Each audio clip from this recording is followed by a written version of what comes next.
I happily admit it. I'm an optimist by nature, and that extends to cooking.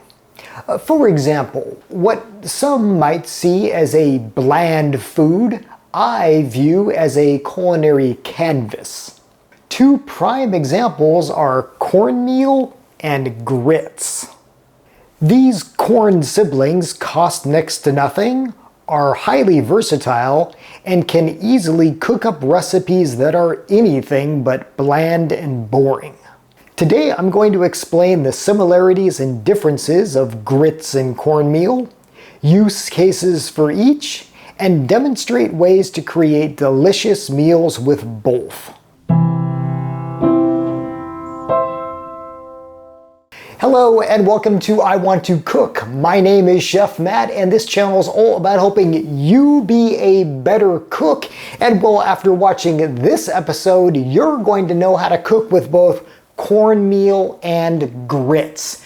Yes, this is another corny episode in that we are talking about two corn-derived ingredients. So let's get into cornmeal and grits. Before we discuss their differences, let's talk about their similarities because they have a lot in common. So the biggest thing that cornmeal and grits have in common is that they are both derived from corn, although not necessarily the type of corn that you might be familiar with, the kind you see in the produce section. It has that lovely green husk, and you eat corn on the cob. It's delicious. But that type of corn is known as sweet corn, but cornmeal and grits are derived from a different type of corn. They're derived from field corn, which isn't as sweet. And specifically, these come from one known as dent corn. And it's called that because each kernel has a little indentation. It looks like it's dented.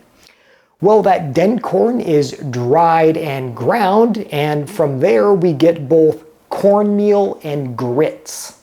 Now, because these come from corn and not, say, something like wheat, that means that both cornmeal and grits are gluten-free. And as a gluten-free person myself, well, it's a great option to have because you can make a lot of gluten-free recipes with both cornmeal and grits. These are both widely available and they're pretty inexpensive. A box might cost, maybe $3, and it can go a long way.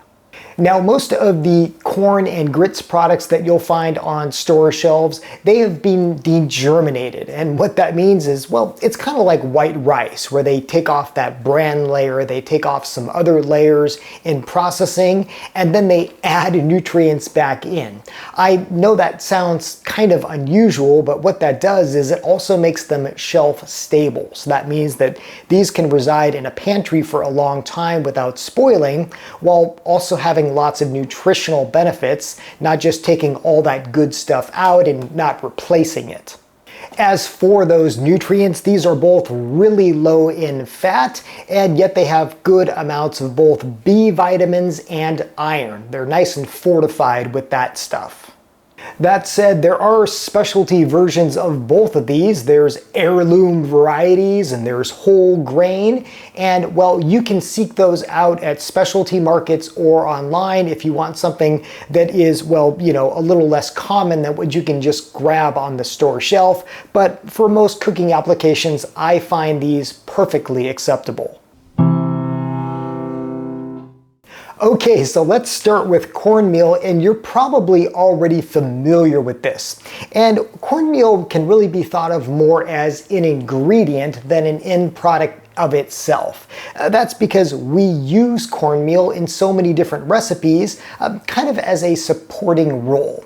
If you've ever had cornbread, for example, well, you've had cornmeal because that is a main component in that quick bread, along with flour and sugar and some other things like that. But, well, it gets its name because of cornmeal.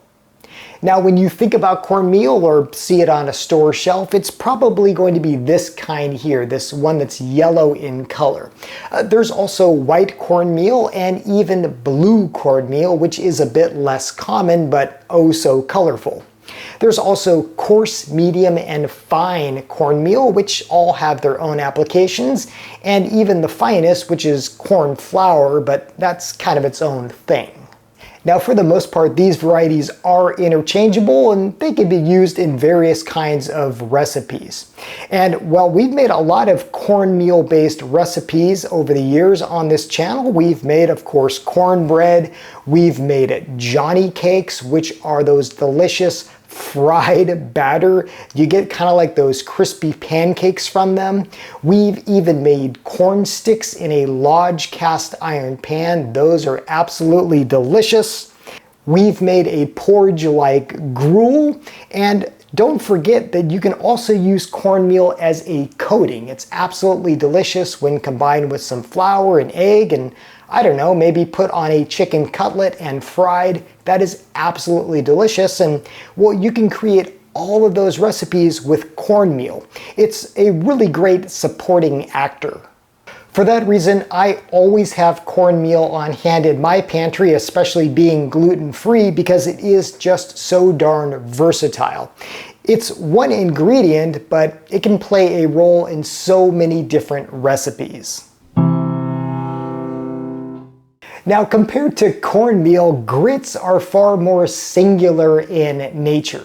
If cornmeal can make lots of different recipes, grits, well, they're pretty much focused on one. They're focused on grits, which is also the name of the dish that grits create. Now, you might be wondering, what are grits? And grits are actually a form of cornmeal. They're a specialty type. They're often made from hominy. And hominy, that is corn as well, but it's been treated with a special solution. It's called slaked or treated with lye to help loosen the kernels, and it does some other specialty processing of those kernels. Once those kernels of hominy are dried and ground, you often get grits. But the least you need to know is that compared to cornmeal, grits are far coarser. They're far, well, grittier. Now, as you can see here, there are different types of grits that you can buy. There's old-fashioned. These take the longest to make, it kind of like old-fashioned oatmeal. There's quick grits, which only take about 5 minutes. And then there's instant grits, which you could make an analogy to instant oatmeal, which cook really, really quickly. If you've never made grits before, I recommend getting this kind, the quick grits or 5 minutes grits, because, well, they only take about 5 minutes to make and it's so easy. Now, if you live in the American South, there's no doubt that you've made and had grits at some point in your life. It's very popular. But if you're elsewhere in America or even the world, I think they're worth seeking out because they are so delicious and, again, they're so easy to make. How easy to make? If you can boil water, you can make grits. Now, grits are usually made in a 3-to-1 or 4-to-1 ratio. So, for example, you could use 4 cups of water to 1 cup of grits. Simply bring the water to a boil, add some salt, and then whisk in the grits. From there, all you have to do is turn the heat to low, cover, and then whisk occasionally until the grits thicken up to your liking. It's that simple. Now, admittedly, grits are a bit plain just by themselves. Comforting, yes, but a bit plain, kind of vanilla. But that's where that culinary canvas comes in. I love to add cheese to mine. You can also add other seasonings to make them savory, or you could go a sweet route. You could make them with, let's say, milk and sugar or cinnamon.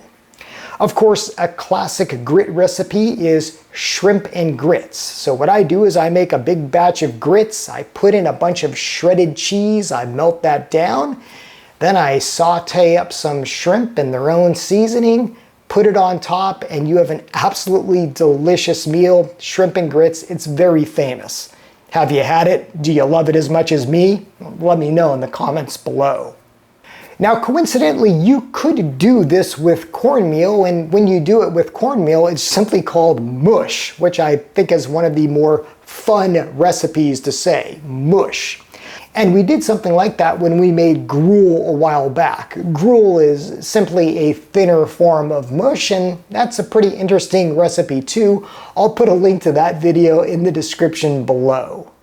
I should also mention that you can make another special recipe with grits, fried grits. And what you do is you cook the grits as usual.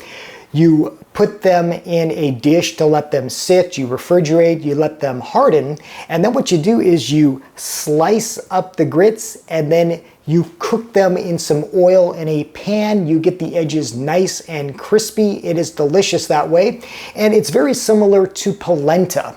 And this might also, well, bring you to the question, how does polenta factor in?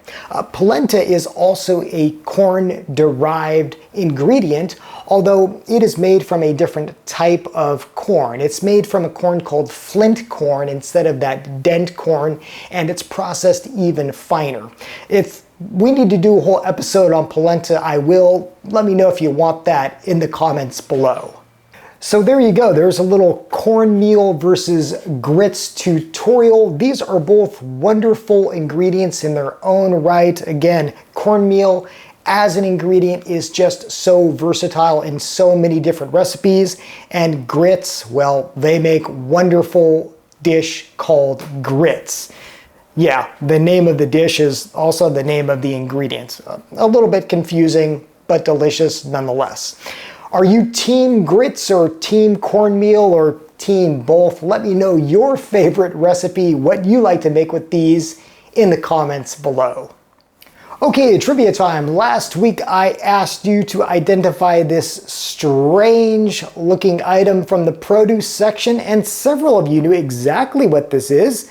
No, this isn't a pear, it is indeed a chayote squash, a special type of squash that has this, well, very distinct indentation here. Congratulations to everybody who knew what this is, a chayote squash. For this week's culinary trivia, boy, look what I got here. Yeah, we're back at the produce aisle. Look at these odd orbs. What are these? If you know what this is or you have a guess, put it in the comments below. I will, of course, let you know the correct answer in the next episode. As always, thank you so much for watching. Thank you for subscribing. Until next time, I hope you want to cook.